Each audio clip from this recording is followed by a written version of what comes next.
My name is...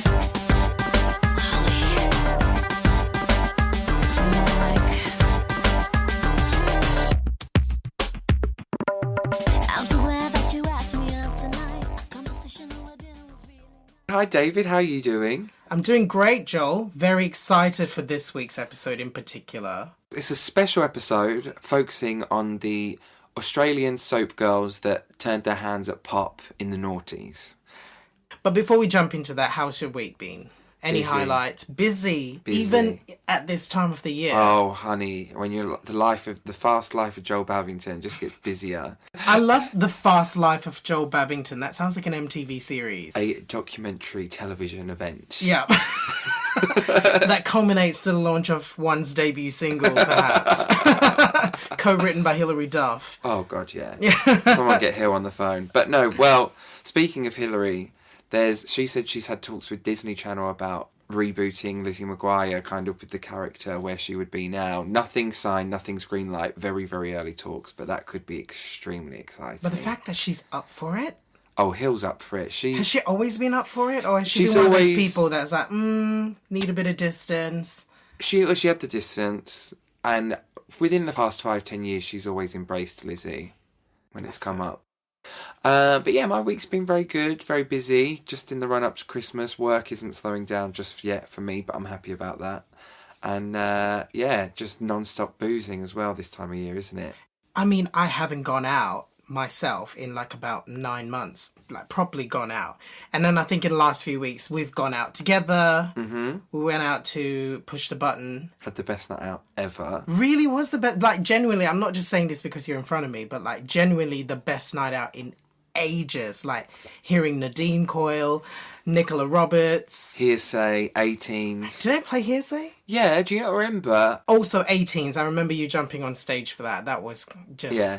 Great night. So I can't believe it took me so long to get myself to push the button, but I look forward to the next lot. Listen, it's that thing. It's south of the river, and we're just not in the vicinity. You know, we just have to make that much of an effort to go down there, and it's a good hour.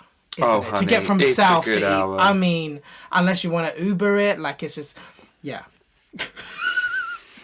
Well, my week's been quite interesting because my episode of First Dates aired.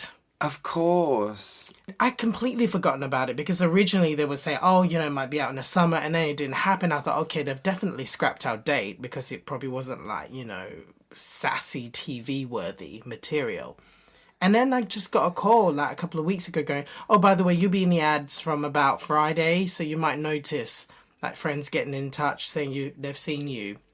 It's been really funny just to see my friends' reactions to it and their friends' reaction to it, because they all like it seems like all my friends have just been getting messages from their friends going, oh, your mate's on TV, I swear it's him, it looks just like him. And it's just like, and then people have to ask me like, oh, are you on First Dates? Like, oh yeah, I've been getting non-stop messages from my friends about it. It's just like it was, but needless to say, it was a very fun experience. It was a very lovely date, and I felt like we got a good edit, because sometimes in TV you got a great edit. Yeah, it was really, really good watching. I mean, I think even probably when you asked me if you were going to do it, I might have even advised against it. Did you? Probably, but the thing, it's just because I work in TV, so we all work within this industry, so we're always dubious of everything, aren't we? But it just goes to show, never listen to me, because what a wonderful experience it was, and what a lovely, sweet edit you got, and it was a great, fun episode. It was lovely. I mean, you know, you got to follow your heart, and my heart is just trying to find me some love, and clearly I'd do anything for that, so... And do you know what? I actually thought about you doing that and doing so well, and it being a lovely edit, and it made me think, I need to stop playing it so safe all the time, or stop not doing things because of something. You know, it's like, fuck it, just do it. Sometimes you just gotta have a bit of fun. I think at that time, what kind of made me want to do it was because I kind of thought, oh, maybe my time in the UK could be coming to an end because I'm, you know, on some work visa situation. And I thought, okay, well, before I leave, I have to try something. I have to give it a go. So that kind of put a bit of a timestamp on it, which is all very appropriate considering we're talking Australian Soap stars turned pop stars this week. It's not even a thing that happens these days. It was such a moment in time. Such a moment in time. Happened in the 80s, the 90s, the noughties. We're specifically talking about the two giants of soaps in Australia, Home and Away and Neighbours. Like, you just don't... First of all, the ratings and the viewership for those two soaps were massive in those decades. Yeah, I mean, you've got to think, we didn't really have social media then. I guess it was just a great platform. These shows were so big. Neighbours was shown twice a day on BBC One. Bloody hell. It was shown at lunchtime and then it was shown in the late afternoon, early evening. So it was a big deal, and I can't remember what channel Home and Away was on, but now they're both on 5, doing great on 5. But they were like powerhouse shows. I think everyone in the UK, when you grow up you go through one point in your life where you watch Hollyoaks kind of religiously, especially as a teenager. But I also think there was a moment in time where everyone watched either Neighbours or Home and Away religiously. There was about a year and a half where I watched Neighbours every day. I was obsessed, and I would record it on VHS if I was going to miss it. That's how into it I was. I mean, it's just part of the culture, isn't it? I'm a big Kylie fan. No. You've never noticed? Big Kylie fan. But even as I was getting to know her music, which was circa Did It Again, and I was always aware of the kind of narrative around her as the breakout star from Neighbours. So even in Malaysia, like watching her music videos, I saw Neighbours being referenced, but I didn't quite know what it was. Do you know what I used to do when I used to watch Neighbours every day? I used to sit and repeat every line of dialogue in that accent, because I was always trying to practice and hone in my Australian accent, because I think in my head I was like, I will be on Neighbours and then I will be a pop star. But we are looking at a very specific capsule in time where it was just absolutely hot for one of these breakout female stars on the soaps to transition into a pop career. Like, it almost was expected. They've seen Kylie do it before. She's the big poster girl for that. They've seen Jason Donovan do it, Natalie Imbruglia in the late 90s. Yeah, Danny from Home and Away. Danny also from Home and Away. Yeah, let's not forget that. And then you had a lot of other success stories. That is a very magical show, because regardless, it's had a lot of success stories. Guy Pearce. Yes, Guy Pearce was on Neighbours. And is it Carl McLachlan or Craig McLachlan? Yeah.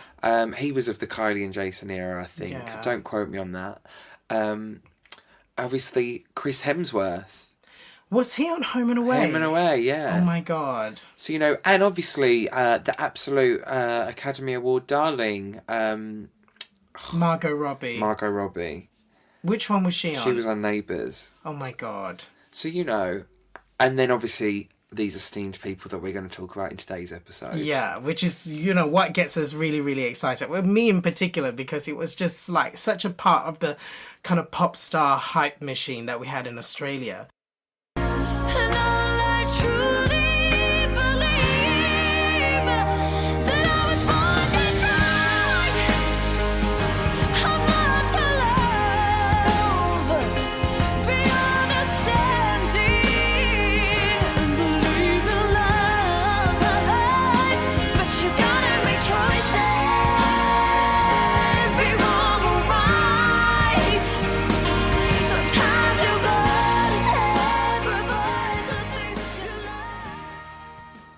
Okay, so first of all, we're going to say we love Delta. We love Delta Goodrem. Thank you, David. Disclaimer, Delta, maybe one day we'll cover it, because there's so much Delta, it would need and should have its own episode.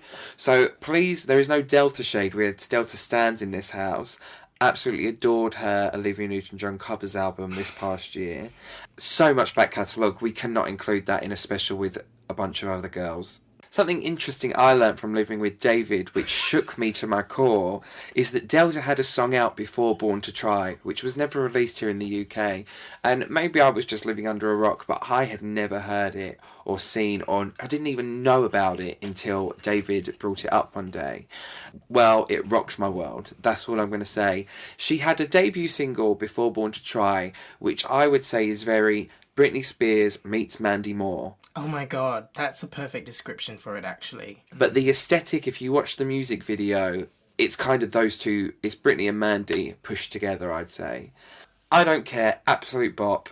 And please look it up, guys. Please look it up. Maybe we'll put a little clip here.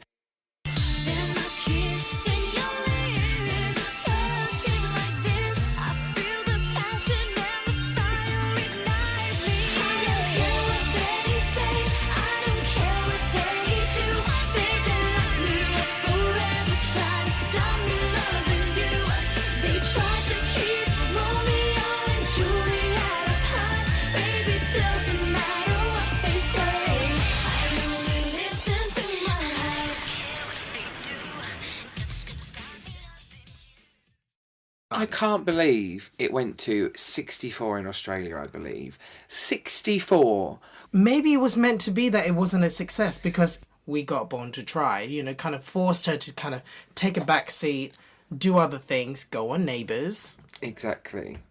Delta, look forward to speaking about you in the near future. But yes, royal wedding attendee Holly Candy made a huge impact on Neighbours, where she played Flick Scully. There she was, a 16-year-old Melbourne girl. She was cast in Neighbours, and it was just like... She was on the show for what, about... 3 years, she said it was, wasn't it? Yeah. So, I mean, it's a long time, especially, like, if you're a teenager. That's a big chunk of your life. We were watching a video earlier today. She made a cameo in Human Nature's He Don't Love You, which is an Australian boy band, but her cameo was in the UK edition of the music video. I mean, maybe they were trying to... I don't think Human Nature did anything over here, but, you know, maybe by having a girl from Neighbours in a music video, that would help generate a bit of interest in the UK. All it took was Billie in that Smash Hits promo for the spark to ignite of her pop career, so maybe this did the same. Maybe it did. And then 2 years later, it gets extremely interesting. We get to the epicness of Kiss Kiss, Holly Valance's debut single in the year 2002 in April. This song was and is huge. Like, culturally, here in the UK, this song was a mega hit. This was a big moment in Australia. Like, it was a big moment in Australian music. You know, considering how much cynicism there is in Australian press towards pop music.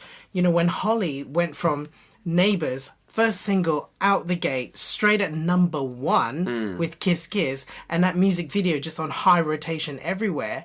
Like, it just absolutely shook everyone. And it just even made the critics go, okay, like, she did that. She really did that.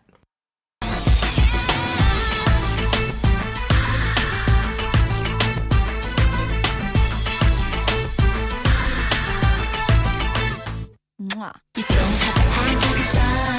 Try your moves in the back of your heart. You know that we can have fun. 'Cause tonight you're gonna get mine. Don't play the games that you play. 'Cause you know that I'm on my way. For me, like, the entry into Kiss Kiss was just hand in hand with the music video.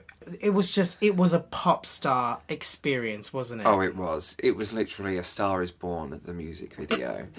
It's a shame it kind of gets, or at the time was overshadowed by all the press of the nude shots. Yeah, the so-called nude shots. But it drew a lot of attention to it, so... And I have no doubt that they knew exactly what they were doing. I mean, you know, the flashing light bulbs, you know, just covering the modesties, or so to speak. This made all the papers, like, not just in Australia, but over here in the UK as well, apparently. I mean, like, it was all the rage. Everyone was like, is she really naked? Yeah. I just remember, like all the boys were, like, trying to...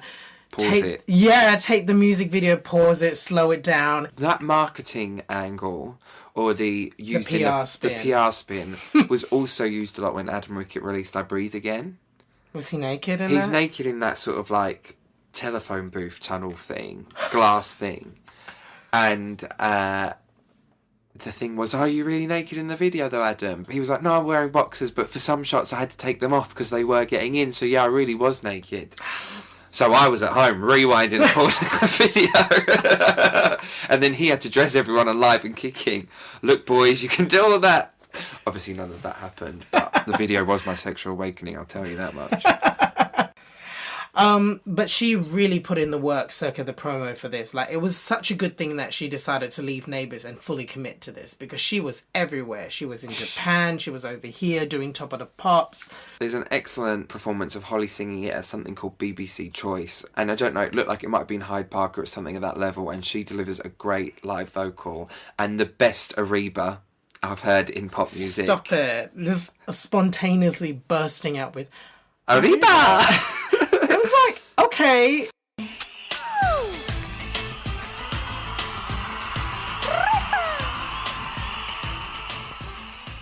Listen, David, when you're a performer, you've got to keep it fresh every now and then, or do little things that makes it fun for you and the rest of the dancers. So completely can relate and understand to that. This single caught on fire. Like, it was #1 in the UK, debuted at #1 in Australia. It was a platinum selling single in Australia, the 10th best selling single of the year. So obviously we do need to mention that the song itself was a remake of another song. It was by a Turkish artist called Tarkan. How we were saying with Mandy and In My Pocket, it's great that it was bringing a different vibe and a worldly music vibe, or a world music vibe, to the mainstream charts. Yeah, I just think it was just a genius move. She had a very distinct world music flavour to it that sounded like nothing else on the radio, but still could fit. And what I liked, which we'll get into, is that it still followed in further songs in the album as well.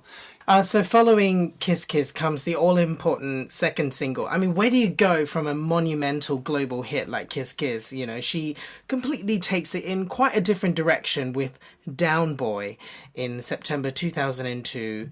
It's actually an extremely clever choice. Like, I love this track. It's dark, it's got a kind of moody electro vibe to it, but still really quite on brand for Holly. You know, it taps into that sort of sensuality that she had in the first single and her videos and everything. The more you see, the more you want. The more you taste, it just gets better. The more you get, the more you like it. Don't go too far, I won't let you down, boy. Would you bring me down, boy? Gotta keep you down if you want me with you. Down, boy, would you bring me down, boy? Gotta keep you down. Some things I just won't do. Down, boy, would you bring me down, boy? Gotta keep you down if you want me with you. Down, boy, would you bring me down, boy? If sexy was music, it would be Holly Valance's career. I didn't really get to enjoy this song until more recently, until maybe even living with you, and you've kind of referenced it a bit sometimes or posted it on socials. So I can really enjoy it now, but as an 11-year-old in 2002, it was a bit too mature for me. I actually think this track is genius in its own way. It's written by Rob Davis, who had, you know, at this point been riding high off the success of Kylie's Fever album, which he co-wrote a lot of the tracks to. And it was produced by Nelly Hooper, who had just worked with No Doubt on their Rocksteady album. It's funny you should say that. So she referenced No Doubt in one of the interviews we watched today. A Gwen Stefani kind of style trajectory would suit Holly, I think, vocally. Absolutely. We need to talk about the Down Boy video, because it was just, I mean, this looks like a really, like half of it looks like a really expensive GQ shoot. It really seems like a record label. She's top priority. There's a huge budget going into these. Great dancers, stunningly expensive looking music videos, A+ promo. I can't really quite figure out what her deal is, but it looks like she had been developed by Engine Room Records for about 2 years or so before Kiss Kiss came out, and it seemed like when they felt she was ready, they pitched her to the majors and Warner signed her, and that's when the big kind of publicity machine happened. I always got the impression that she was pleasantly surprised that people liked it and it is working. And then off the back of Kiss Kiss, like, even with Down Boy, like, let's not forget, this was a #3 hit in Australia. She's already had #1 hit with Kiss Kiss. Down Boy goes in at #3. In the UK, Down Boy goes in at #2. She's massive. Do you know what one of my colleagues had the audacity to say to me? They said, can you really do an episode around Holly Valance? Is there enough Watch content us. for that? And I said, yes, there bloody is. Thank you very much. We're about to get into Footprints, Holly's debut album, which comes out a month after Down Boy. So it's the month of October 2002. Kiss Kiss almost is the big glitzy decoration, the front shop window, if you will. But you got to give people that come into the shop something to admire. So there are tracks like that, sort of off the ilk of Kiss Kiss, but doesn't try to replicate that, you know, as in they have the same kind of, you know, world music, Middle Eastern influences, like Tuck Your Shirt In. Yeah, Tuck Your Shirt In definitely has that. Which I think at one stage was considered to be a single, but maybe it was too similar to Kiss Kiss, so they abandoned it. Whoop also has a sort of similar vibe. Yeah, this album is definitely a mixed bag. This is nothing but like a Stan Holly episode, but songs like City Ain't Big Enough, the sort of mid-tempo, felt a bit like I was listening to like a Flight of the Conchords song. It's from the comedy side, I love that stuff, but you don't want your serious pop album to sound like that. But hey ho, like a first album is going to be a mixed bag for a lot of people, and she was trying different stuff. Footprints made number 14 in Australia, number 9 in the UK. It actually charted higher over here and is certified gold. And number 19 in Japan, where it was also certified gold, and it was one of the biggest international releases of the year. Wow. She's big in Japan. How do we get this podcast to be big in Japan? I don't know. Get Holly Valance on it? Yeah. So did Holly have 3 singles in 1 year of this album? Yes, she fucking did. And so she should do, you know. I would want 3 singles off one album if it was a hit. I'd churn them out, mate. And let's not forget, like, all before Christmas, like, literally, she started in April with her first single, and then before Christmas, she's had 3 singles and an album out. And she's not just promoting just in Australia. She's in Japan, she's in the UK, she's everywhere. So she is like, this is my time, let me go get it and get it some more. Global phenomenon. So 3rd single in December 2002, Naughty Girl. Been a naughty girl, real bad, so done too many things a girl shouldn't know. I swear I never knew I could hurt you so. Want too many things a girl shouldn't know. The more you try to stay, the more I let you go. For one too many things a girl shouldn't know. I swear I never. It's like such a gentle William Orbit style, you know, it's obviously not William Orbit, but it does have that kind of pensive, atmospheric, noughties pop vibe to it. But still saying, I'm a naughty girl. It's just, it writes itself, doesn't it? The headlines. Yeah, Holly Valance isn't confirmed. Holly Valance is a naughty girl. Oh, this was the Sound of the Underground Christmas number 1 year, 2002. Was it? Holly V, Girls Aloud. Oh So my that God. Christmas number 1 had already a big lot in it. So you had, obviously, Sound of the Underground at number 1, Sacred Trust by One True Voice at number 2, Cheeky Girls were in at like number 3. Jesus, Holly didn't stand a chance. So do you know what? It makes a lot more sense now that it peaked at 16. The single wasn't actually released in Australia until January, and it made number 3 over there. She should have released it in January here. It would have been a top 3 hit. I don't know, but I felt like maybe, you know, she was... I thought she might get the Christmas number 1. Girls Aloud, Popstars the Rivals. Don't know what this show is. Release my single. I'm a naughty girl. So Joel, next comes, we're about to do quite a contrast. Next comes another of our Aussie soap star turned pop star darlings, Rebecca Cartwright. Bec Cartwright, as she is professionally known as, was on Home and Away. And in 2003, she turned her hand to pop music.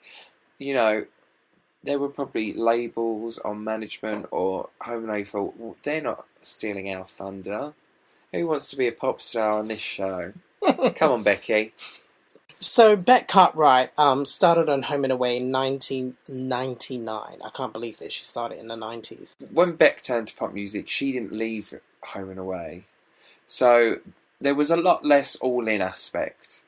when you think of Home and Away and you think of the soaps, you see Tammin Sursok and you see Bec Cartwright. These were the two girls that were the face of it. I never ever watched one episode of Home and Away, but I was aware of who these girls were. Like, both of them were two big key characters, and she was just everywhere, absolutely everywhere. And also, I think she was like dating and was engaged to one of the cast members of Home and Away, so she was absolute Australian TV darling. No, not Chris Hemsworth.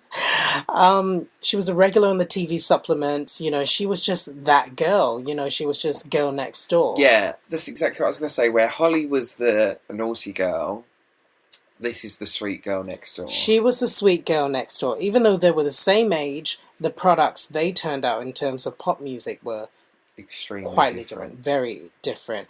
So, 2002... 19-year-old Bec Cartwright signed a deal with East West Records under Warner Music to launch a pop album. Now, yeah, as we just said, Holly has had a phenomenal year that year. Absolutely everyone's looking at Bec like, can you top that?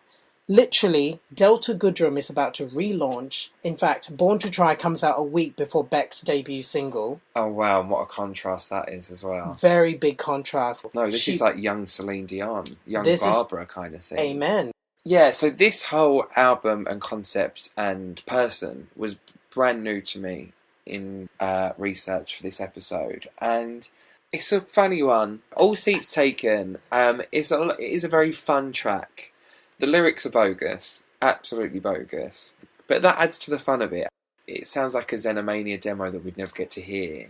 You know how, one of the great things I love about Xenomania is their lyrics don't always make sense, but they're just so good. This was the vibe this song was giving me a bit. Since listening to it over the past few days, this song has been stuck in my head. I skip my entree and stick to table orders. I got my main course for dessert.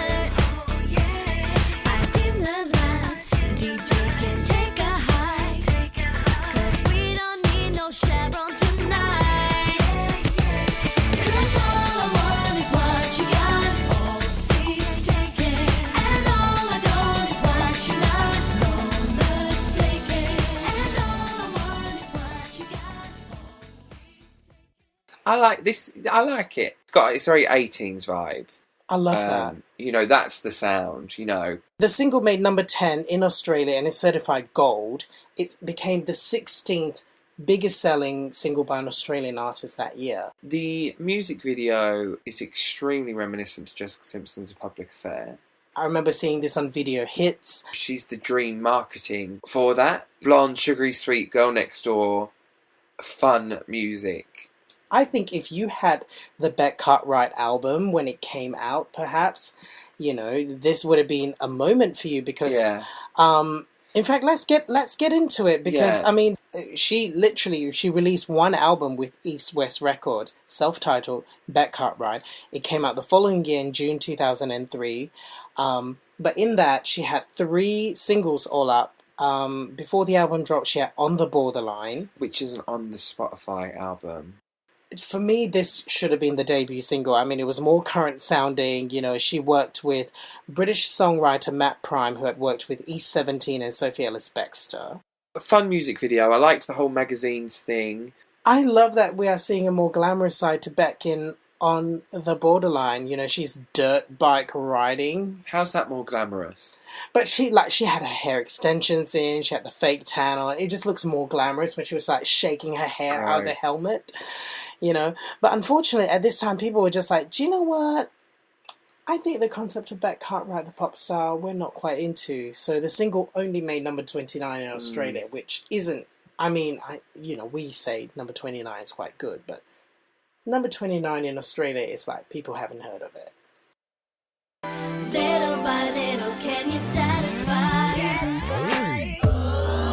Fill me up with your love, 'cause you know that I could never get enough. So be good to this heart of mine. Get me high on desire. Now it's you and me together, baby. Why keep me waiting on the borderline? Fill me up with your love, 'cause you know that I could never get enough. So be good to this heart of mine. And then the last single she had was A Matter of Time. You were very concerned about this music I was video. very concerned. So it's a little bit reminiscent of the Sugar Babes 2 Lost in You video in terms of at the airport. And I love kind of shots, either staging or music video shots or film shots using stairs. I do. I love stairs. You can do so much with stairs. Now there's quite a lot of scenes with escalators, and it really, troubled me because our lovely Bec takes a sit down on a moving escalator more than once, and that's very dangerous. Your shoelaces can get caught in them. True.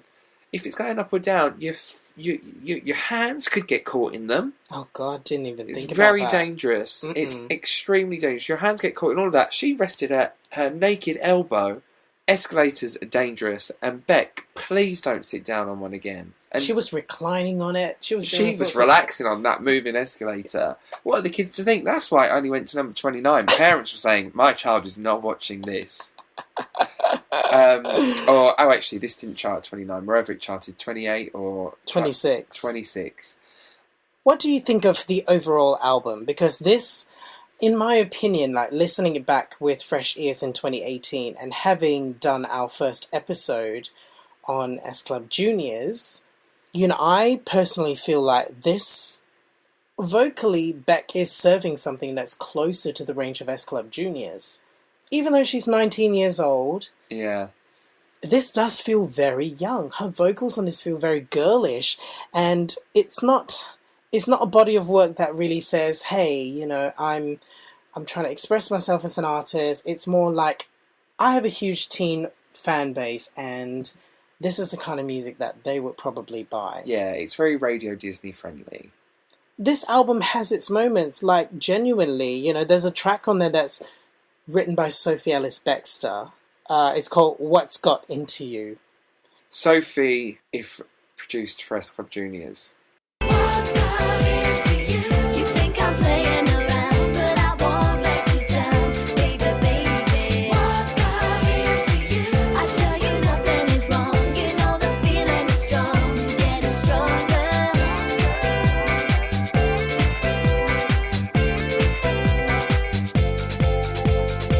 So don't imagine I've been a dream, 'cause there's no way that I could use you.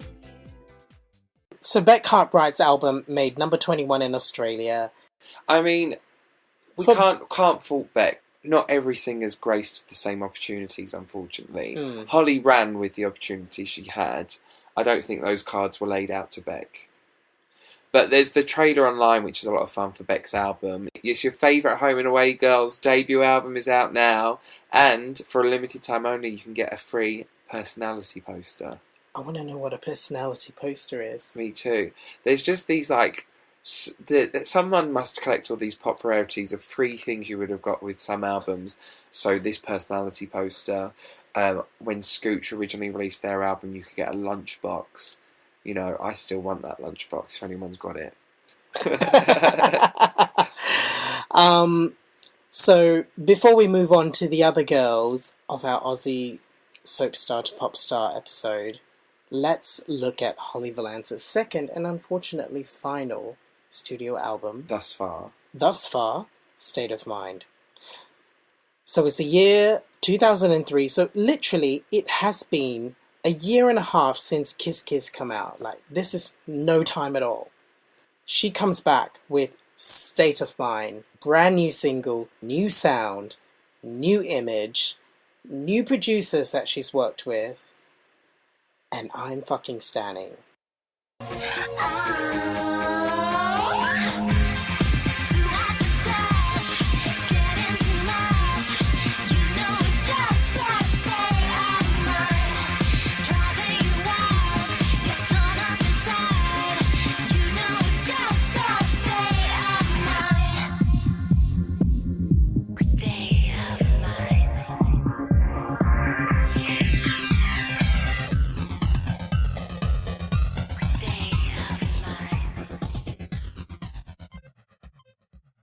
I mean, she's found her edge with this one. I remember, this is like It's loud, it's gritty, it's got that rock element to it, but it's like not like what all the other girls are doing with rock. You know, there's elements of 80s electro clash in this. Yeah, it's very... She's wearing a Ramones t-shirt in the music video. The whole album is so much more consistent than the first album. Mm-hmm. This is such a stronger body of work. The Danny Minogue feel is very strong. Did this come out pre or post Neon Nights? Neon Nights came out March of that year. So Danny was already doing it. Danny had already come out with Neon Nights. Gwen Stefani would come out the following year in 2004 with Love Angel Music Baby. Kelly Osbourne would come out the year after that in 2005 with Slipping Into Nothing. These albums all have very, very strong 80s music feels. I never really grew up with 80s music, so this was like really my entryway to a lot of these, sounds and what they were doing with synths and big drums, and it was just very exciting for me as like a teenager experiencing music. But I completely agree with you, like this is a very cohesive body of work. Can we say the single was a bit ahead of its time? Yeah, you can. We were watching the music video today, and it feels very Danny of that era. Also kind of reminiscent of Louise in Pandora's Kiss, which I think didn't come out till one or a few years after. So the music video was directed by Jake Nava, who incidentally early in the year just did Beyonce's Crazy in Love. He's a huge music video director. He has Holly in an underground nightclub. She's got an edgier look. The Ramones ripped top that you just referenced, which Holly got slagged in the press for in Australia. I remember one Australian journalist going, "Oh, she's wearing a Ramones top in the music video. Can she even name a single Ramones song?" Bitch, that don't matter. She's wearing a Ramones t-shirt. Why is she not naked? We like her in the music videos where she's naked. But it was just like she just couldn't catch a break. People just weren't ready for this body of work. Now, it's a real shame when you look at charts of this record, isn't it? Because it went to number 57 in Australia and number 60 here. It did chart number 12 in Japan with first week sales of over 21,000, which is great. Certified gold in Japan, so, thankfully she's got her fans there. But what are your favourites from the State of Mind album? Roll Over, I think, was quite good. Roll Over, big synths, big drums, like it just sounds like something, like purely a blast from the past. I absolutely loved the album opener, Hypnotic. I mean, from the opening bars, it was just like dark, sensual, very sci-fi. It just completely set the tone for the album, and I wish that they did more dramatic stuff like that, but I understand that she wanted to play with a more rockier kind of tone. Desire, which was meant to be the second single off this album, big chorus, like you could absolutely imagine that on the radio, but it just, unfortunately, like they scrapped it in the last minute. Oh. Curious, which she performed on, what's that daytime TV show that we saw? Des and Mel. Des and Mel. This is a cult classic album, I just think if you're a fan of noughties pop music and of the kind of pop stars that we talk about, and you haven't spent like a few minutes on the State of Mind album, it's essential. Oh yeah, sit yourself down one afternoon, bottle of wine, listen to Holly, put it on while you're working, bop along to it, give yourself a treat. I don't think this is like a bottle of wine album. I think this is more like beer. This is a beer album. Vodka tonic. No, this is like cans of beer. Oh yeah, out Murky in nightclub. Yeah, this is a Uber ride out to Camden, cans of beer in the back. Hopefully the driver doesn't catch you, kind of sit you. Holly Candy performing at Roundhouse.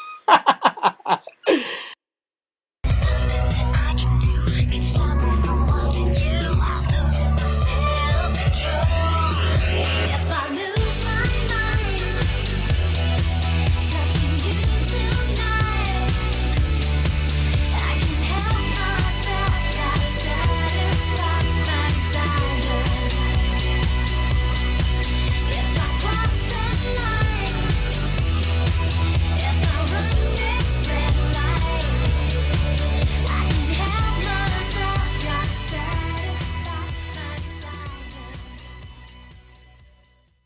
Now, before we leave talking about Holly, David and I watched the clip from Taken today, the 2008 film, which Holly has a small part in. Even in her small role, she serves it by playing a pop princess. And watching her do her vocal warm-up gives me life. She hits the notes. It's beautiful. And I need the spin-off, Taken 4. But no one's Taken. It's just that character doing a pop concert. It's just Shira.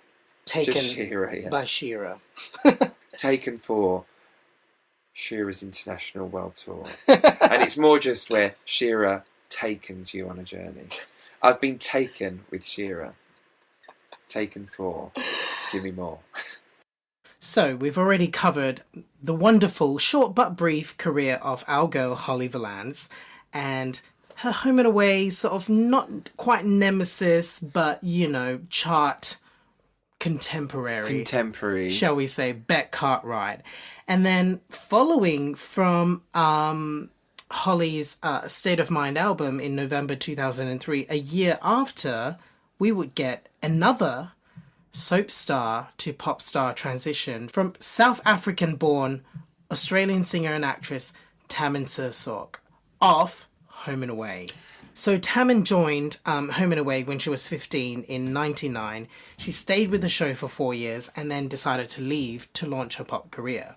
I always think it is a very bold move, and life, you only live once, so absolutely go for it. But it is a bold move when these girls leave for the pop career, not do double duty for a while. I think hats off, because I think I would maybe be in that situation, do double duty for a while and test the water with the music. If that goes well, see ya. If not, did that little pop single, but I've got another 4 coming out. But... Exactly, but you know, which is kind of what Bec Cartwright did. You know, she was very smart to sort of test the waters, and then she ended up staying with Home and Away throughout. I mean, I don't think she was ever given any time off while she was even promoting her album or her record. Like, she was still slotting that in with her schedule. But with Tammin, you know, she turned 21. She had already been the darling of the show for such a long time. She sort of was ready for a change. And good for her. I must say about Tammin, so she's 21 at the start of her pop career. And I know Tammin more from the Nickelodeon made-for-TV movie Spectacular, which was Nickelodeon's answer to High School Musical, and also the final series of Hannah Montana. And so she's playing young roles in these, or certainly younger than 21, and they're much years later. So she is, I was saying to you earlier today, she is an ageless girl, you know, because she doesn't look old for these roles. She looks perfectly aged for them. So whatever serum she's using or whatever she's on, Tammin, shoot us a little message, send us a DM, because I would love some of the youth drink you're drinking. We need to know where her fountain of youth is tapped into. So she debuted with her single Pointless Relationship, which is very Hilary Duff So Yesterday-esque, especially with sort of the music video visuals. So do you remember this single being released in Australia? Absolutely. It was such a big deal because she was like in my opinion, the face of Home and Away. Wow. And when she transitioned to pop, I was like, please let it be good. Please let it be good. And then Pointless Relationship comes out and I'm like, you know what? This is in a kind of post-Avril world. Like, this really works. He wants to stay the same, so he can just keep on chilling out and sleeping in on Mondays. Has she been wasting all her time? 'Cause he's so not into waking up and working 9 to 5 all week. The kids, the house, the dog, and the SUV, will they ever agree?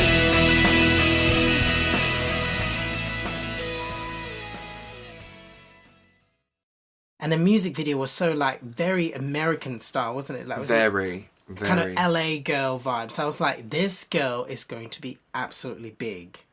Absolutely big. The single Pointless Relationship was written by Marion Raven of M2M. It was actually meant to be for her debut solo album, but it ended up going to Tammin, so... Tammin snatched it. Pointless Relationship made number 5 in Australia, and it's certified platinum. It was going to be released in September 2005 in the UK, but got cancelled due to Tammin doing a film. So, which I'm not sure. It says which failed to materialise. So I don't know if that means the film or the single.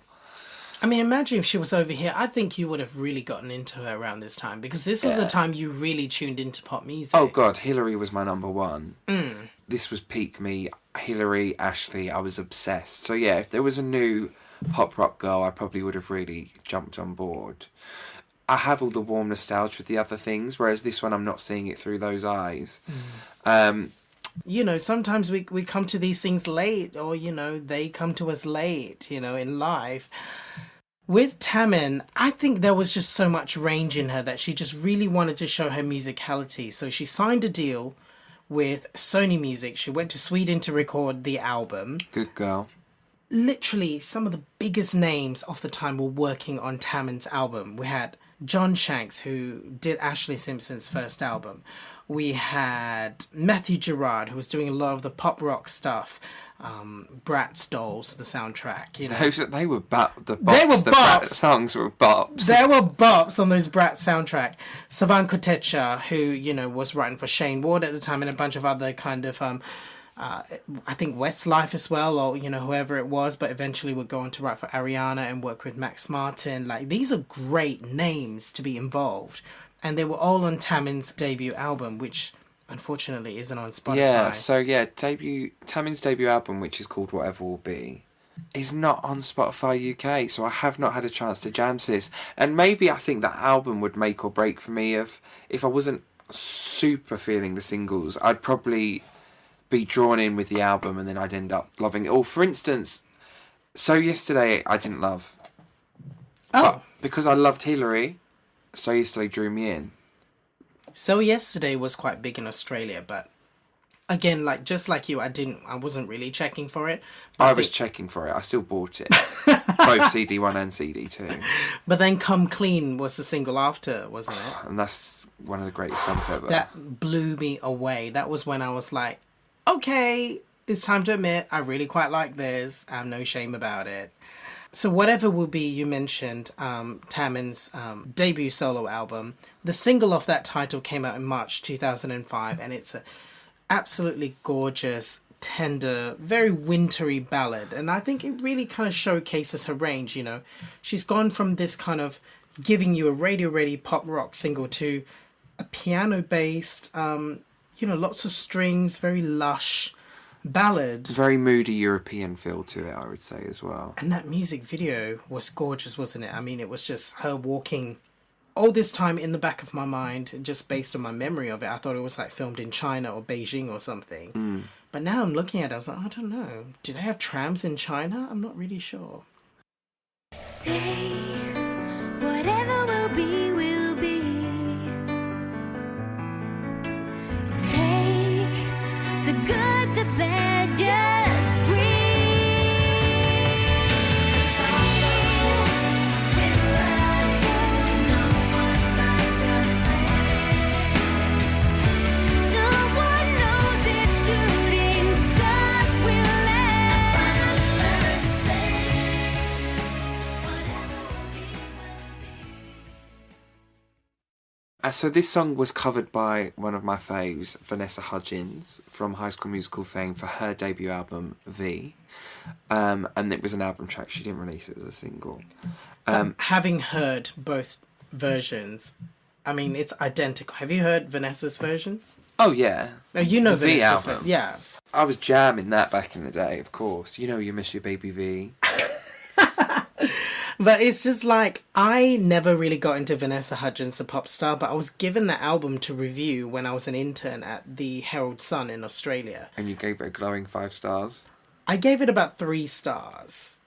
I can't believe they let the intern do the reviews for these. I was just like quite flattered. Oh, did you demand? Or did you just go in, put it down? I've written a review for the new Vanessa Hudgens CD. No, it was just like we had to pick from a pile, and I think he just wouldn't have reviewed that ever. Like, it just wasn't top of his list. But because I did it and the copy was there, it just made the paper, because it was just, oh, well, you know, there you go. Something's written. Did you cut it out and keep it? Yeah. Good. Also, today I discovered there was a third single from Tammin's album. It's called It's a Beautiful Thing. Come on, David. We have to laugh at that video. It's fine. It's just the added things to it. There's all these The animation? added animations which cheapen it for me, or it's just not quite what I want. So Tammin, again, is now back into, like, rock girl mode. You know, she's got the bang, she's got the fucking leather cuffs or whatever it was girls was wearing at the time, if you're showing that you're a rocker. It felt more Disney Channel than teen. The album made number 13 in Australia. Then this single, Beautiful Thing, went to number 30. For a major record label deal, I think they were definitely hoping for more from Tammin, and unfortunately it didn't quite catch on. I don't know where we were at this point in time. Maybe it was an oversaturation. You know, the Veronicas have had huge success. Looking at the landscape of Australian pop, you know, Australian Idol, our first ever series of Australian Idol would have maybe started in 2003. So I think pop was in quite a vicarious place in our country at the time. Yeah. You know, we were getting flooded with lots of these acts. And bear in mind, Australian media has never been very favourable to pop music. You know, and when they see anything that remotely looks like it's manufactured or is trying to replicate like a big American act, they will fucking slag it and they will take it down. It was very hard because authenticity is such a big kind of dominating narrative in Australian music. Like you have to appear authentic, which was part of the reason why Delta's first album really worked. She was seen playing the piano, composing her own songs. She was not trying to be a Britney or whatever. People bought into that and thought, okay. And they still are. They're still buying into it. Little do they know, I Don't Care .mp3 is out It's the there. truth. Imagine that. That's the flip of it. Someone that's just yearning to be the next Britney, but they're forced to do the beautiful ballads behind the piano that they have to write themselves. Yeah, they're just dying to do a hair flip with some choreography and they're just there with a long lacy gown. So, this single by Tammin was released in 24th of July 2005, and even though that went to 30, there were still plans for her to then do the UK release in September. It wasn't maybe a you're done kind of thing, maybe things just naturally parted ways as opposed to a see you mate. Yeah. Following that, she went to LA and is doing extremely well. So she did the Nickelodeon movie, she did Hannah Montana, she did Pretty Little Liars. These are big gigs, you know. And The Young and the Restless. The Young and the Restless, from one soap to another. Massive. So good on you, Tammin. She is serving it up and looking eternally 15.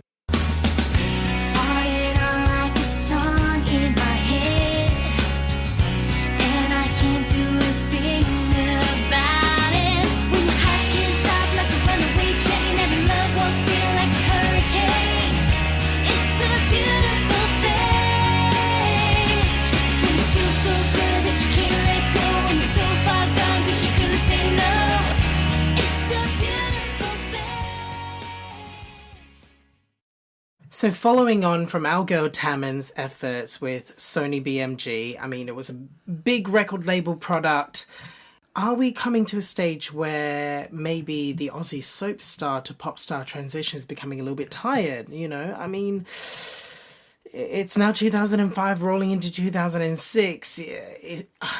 Are the shows where they used to be? You know, are we a little bit tired of the formula? You know, we've seen Delta go from strength to strength, and then she's just sort of taken on a career of her own, and Holly is not around anymore. Well, she's doing film. She's doing film, as in she's not around in music. You know, so really, people haven't seen that kind of stick-with-it-ness from these pop stars, apart from Delta. But that might all change with the promise of one of our big standout stars from Neighbours, Stephanie McIntosh. This is when I religiously watched Neighbours. And I was obsessed with Stephanie McIntosh. She was my favourite character. So when she started releasing music, it was great. 2006 is when her music came out. So that was when she started releasing in Australia. It took about a year for it to get here. So people were talking about it on Pop Justice and stuff like that. But Steph had a very interesting trajectory as well. She didn't leave Neighbours straight away, so she did a whole test the water thing. And she had the Steph Show, which was her answer to the Ashlee Simpson show. It was a show that followed her recording this album. And back in the day, I was so obsessed with Steph, I found downloads to it. It was never aired over here, unfortunately. So I used to have on my iPod video, I had the whole series on it, which I used to watch. Unfortunately, only episode 1 you can find online now. You see her rehearsing for gigs, recording the album. Let's not fail to point out she's Jason Donovan's half-sister. What? Pop royalty only. She releases her debut single, Mistake. It felt like the last big push of a soap star to pop star kind of effort, because she had a really big deal manager. She was managed by Glenn Wheatley, who essentially launched Delta Goodrem, and also, let's not forget, is the man behind John Farnham. And then, you know, off the back of that, you know, then she's got the, you know, multi-album deal with Universal Music Australia. So, you know, it was all kind of looking like it was pointing towards a really big launch. And as you say, the TV show, the Steph Show as well, which was aired on Channel 10. It wasn't like a small whatever. Like, it was on the same network as Neighbours. Big deal. Probably after Neighbours, to be honest. Really it probably big went deal. on after Neighbours.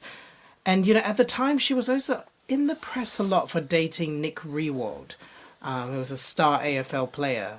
21-year-old Steph was like doing it. Killing it. Killing it. Just have to say, this girl is stunning. She doesn't get enough credit for how bloody gorgeous she is. So she released Mistake, and I lived for this pop rock sound. Need to breathe again, 'cause I don't want to. I don't want to make another mistake like you. And I don't want to hate, but love doesn't get me through. 'Cause I can't be alone again. No, I don't want to make another mistake like you. And yeah, this song made a huge impact in Australia. Went in at number 3 on the ARIA charts. Certified gold. I think Christina Aguilera may have been 1 or 2 with Candyman. Oh, In the around ARIA this chart time, at that really? time. Wow. So I would happily be top 3 behind Christina. So yeah, a year later she did then come to promote it here in the UK. I think I was on like a Stephanie McIntosh fan board at the time, keeping up to date with everything. I was desperate for her to do a gig, but she kind of did like a UK club tour, performing regionally at places like Oceania and things like that. So unfortunately I couldn't go and see her live, but what I did manage to do was I got to go and watch her, have her interview at Loose Women.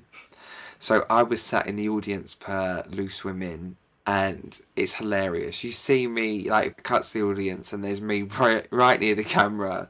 I've got this long brown hair. There's me waving so much. Couldn't get a bigger wave to Stephanie. You can see how excited I am, and then I'm clapping, and you can just see how excited I You am. were just living for and her. I can vividly remember that day to this. It's funny how things just stay with you, because I can vividly remember that. I remember thinking, wow, this woman is stunning. How did you manage, weren't you at school at the time, or? So it was our GCSE year. So I think we were doing something called Art Week. I was like, nah, sod this. Steph's at Loose Women. So I dragged along our best friend Harry and one of our other friends from school, and we all went to see Steph do an interview on Loose Women. And yeah, absolute bop. Great music video. This was also shown on the Steph Show. The premise of the video was that she plays a like catering staff member rocking up to her shift at a really swanky house party. She gets a hard time in the video. She gets knocked down by some of these like party goers. This guy, this gorgeous looking guy, comes out to pick her out in the music video. And it turns out it's the guy from Desperate Housewives. He's the guy from Desperate Housewives, and he's also in the gay indie film Eating Out. Mm-hmm. So it's Ryan Cairns, right? His name? Yeah, and on the Steph Show, I remember she's like, thanks for coming to do this, big Despies fan. Imagine getting that call, an Australian pop superstar wants you to come and be in her music video. Great, get me over there. And then following that comes the Tightrope album in September 2006. Now, I love this album, and I would have run out and bought my album straight away, but I actually won a copy from the Steph message board that I was on. They sort of did a competition and I won the copy. Now, I think it has a great Australian cover, but I am not keen on the UK cover at all. It's an extremely strange choice, I'd say. So the Australian one sort of has like a dark blue background, am I Yeah, right? With like a neon coloured... It's from the aesthetic of the Tightrope music video. Whereas, yeah, the shot, for such a gorgeous girl, stunning girl, it's a strange photo they've picked. Joel, I did message you earlier before recording this going, I can't believe you've never told me how good this album is, because I was really getting into Tightrope very belatedly in the year 2018. It is an expensive pop rock album. I was outraged when he said this to me, because I've stand Steph so hard in the... How long have we lived together? 4 years? 3 years? It hasn't been 4 years. Maybe, 3. 2.5, 3. So in the 3 years we've lived together, I've always stand Steph. It's whenever I meet someone from Australia, I ask them if they're a big Stephanie McIntosh fan. And unfortunately, they normally look back at me blankly. But I'm like, who... it's top 3 in the ARIA charts. Come on. But yeah, absolutely so many great tracks. The type of people working on it, Tom Nichols, who's the main kind of producer guy that's powering this record and dictating the direction of it. He's worked with Lindsay Lohan, Rami Yacoub, who's worked with Britney and NSYNC, Guy Roche, who's worked with Christina Aguilera, Savan Kotesha again, Greg Kurstin, who would eventually go and work with Tegan and Sarah and Sia. Like, these are big people. These are talented people. It debuted and peaked at number 4 in Australia, certified gold. Well, that's incredible. I mean, massive. So, unfortunately here, it didn't do anything. But it did go to number 11 on the HMV pre-order charts. Also, forgot to say, Mistake tried at 47 here. God Only Knows is a great track. And it actually wasn't one of my standout ones originally. But even just from you today saying that, like even a few hours ago, I've realised how bloody good that song is. I mean, my favourites are the singles. I love the album as well. You Should Have Live is so dramatic and ridiculous, but it's great. This sort of big power ballad about you should have lied about cheating on me. But it's like, would you really want them to lie? I don't know, but no. It's great. I think her cover of Wishing and Hoping's sweet. Guys, I mean... This is like precisely the kind of stuff that would get you slagged in a press for, but I love that she went ahead and did a grinding electro rock rendition of Dusty Springfield's Wishing and Hoping. Like, who else would have the audacity? Yeah, so you know how we have that when you don't know the songs are covers. Maybe there'll be kids in the next generation that will be like, love that Steph Mac song, and then they'll have their friend go, that's a cover, right? From the album, there came a second single, which is Tightrope, the title track of the album, which was only released as a single in Australia. I think Mistake is a great song, but I definitely prefer Tightrope, and so do I Say Sorry First. My psychic says she sees disaster. My heart is begging that I take a giant leap of faith.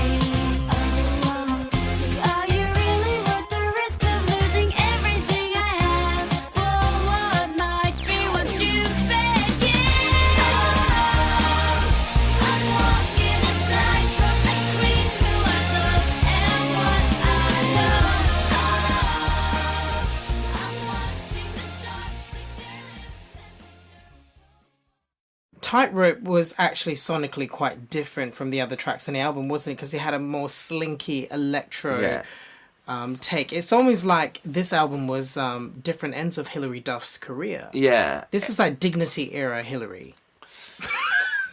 Yeah, it is. And it has a really good vocal on. I remember on the Steph Show, she was worried because she had a live gig coming up and she was going to sing Tightrope. I think it was a corporate gig or something, and she was worried about hitting the so which you hit effortlessly. No, I did it Steph, lower. come on. I did it lower. What the vocal coach told her to sing was, instead of doing the she'll just sing I'm walking a tightrope between who I love and what I know. So she doesn't have to pause and go into it. So it was an educational show for me as well. Wow. I That's like learnt vocal with lessons Steph. 101.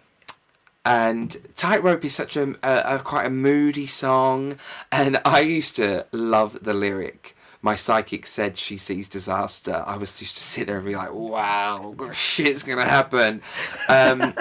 Now this music video is only available on iTunes, which is a real shame, or on Apple Music. No one's uploaded it on YouTube. No one. It used to be on YouTube. So it's quite CGI heavy. Yeah, and it's her in her bedroom, and then she's looking out the window. We've got these shots outside, and then she ends up kind of doing the tightrope, walking on the tightrope, and then the image of that ends up being on the back cover of the album. And it's such a fun, dramatic, moody song and music video. She's had to do quite a bit of live work in promotion of this album.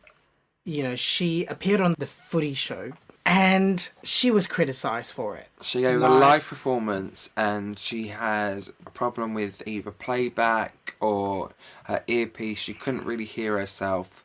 And, you know, it just wasn't a perfect performance. It was a bit off, but I would be nervous. That was a huge crowd. It was a huge crowd, huge TV, mains, like, you know, primetime TV slot. But then if you look at any of our other rock girls that are our faves, Hillary would have been slated at every opportunity, and so would have Ashley. She got a lot of bad press. Let's not forget the SNL thing. People jumped on that as Yeah. soon as that went down. So I feel like, not to draw parallels, because Ashley did lip sync on SNL, but Steph did sing live at the Footy Show. It just maybe didn't sound exactly like the recording or whatever. I think it was bad of Team Steph to kind of Push her to that. Yeah. But at the same time, you know, you're on a major label. It's probably like prime time to promote your album. It's like week of release or whatever it was. And this is the biggest rating TV show. They should have just let her lip sync. Or sing over the track. Yeah. So Tightrope was released in October 2006 and peaked at number 16 in Australia. And it came with a set of Habbo Hotel stickers. What are these stickers? So do you not remember the website Habbo Hotel? No. It was like you created a little animation of yourself and you went into this, like, it was like a whole sort of computer game thing. I used to go on it in year 7. Everyone used to go on it, and she went on Habbo Hotel to, like, she did like a Q&A on Habbo Hotel, like, in character. That's how she promoted it. That's brilliant. And she said at that time that Steph Show was going to be aired in the US, I think. So there were all these potential plans that unfortunately never went through. So following that, and actually I would agree with you, Joel, she would then come out with her best single. So Do I Say Sorry First is my favourite out of every Steph song. So Do I Say Sorry First would feature on my covers album if I was making an album of covers. If that would feature on my coverage. Joe Babington coverage, Millennials edition. The more I love you, more I hate you, more it scares me to death. I can't keep fighting this battle with you. I can't hear words when you scream like you do. If I cry, will you hold me just like we rehearsed? So do I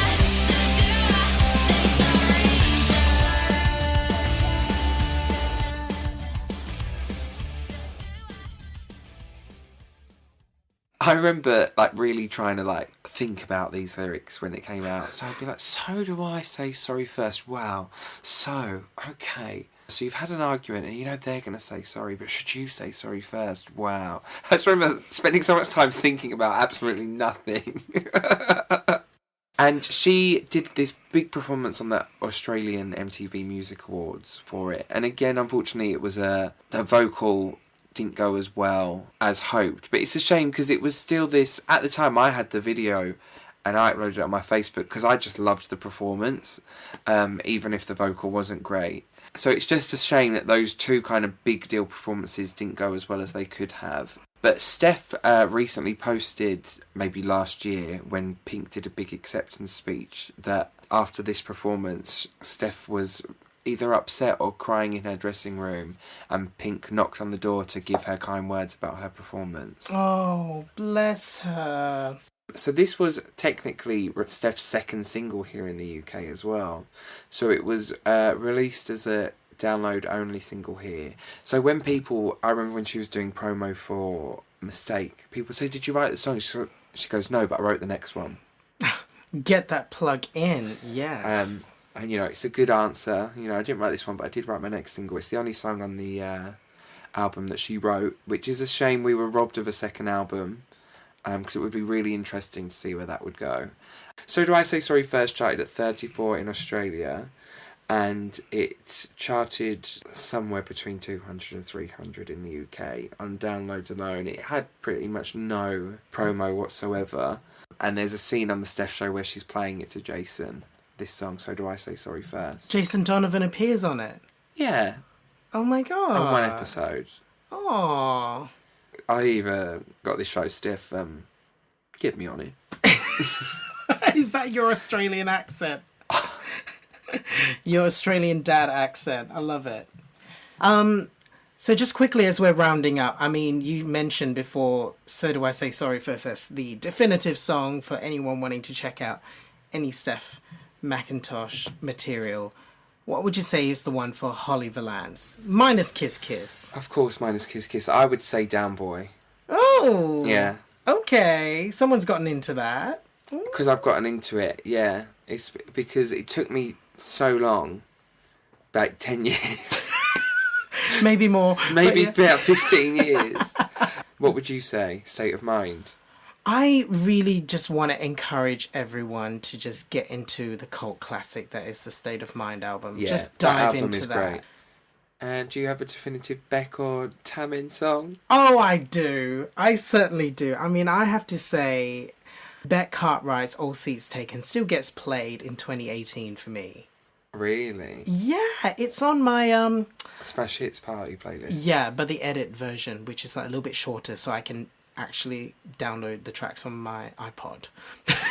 It made the cut. Yeah, well, no, because I have two different... I have my main Smash Hits Party playlist, which is like hundreds and hundreds of songs, which is a mood and an experience, but I can't download them all on my bloody iPod.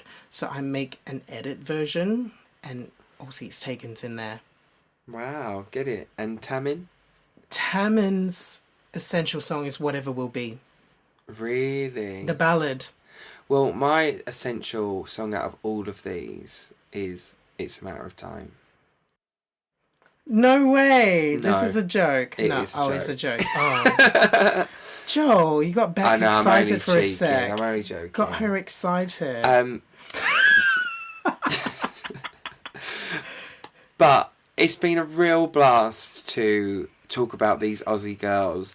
There's something just very sweet about this soap star turned pop star career, and I think there's a reason why we get fascinated by it and we love delving into it.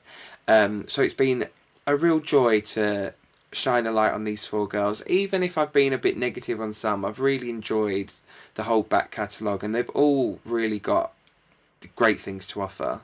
We're going to close to the Bec Cartwright song. Oh my god. Please do follow us on all socials at rightbackpod. You can shoot us an email at rightbackpod@gmail.com. Please tell all your friends, and if you've enjoyed the podcast, give us a lovely little 5-star review. That would be gorgeous. 5.5 stars if they allow that. They don't, but you can write that in your thing. Yeah. Put 5 and then I would put the extra half if I could.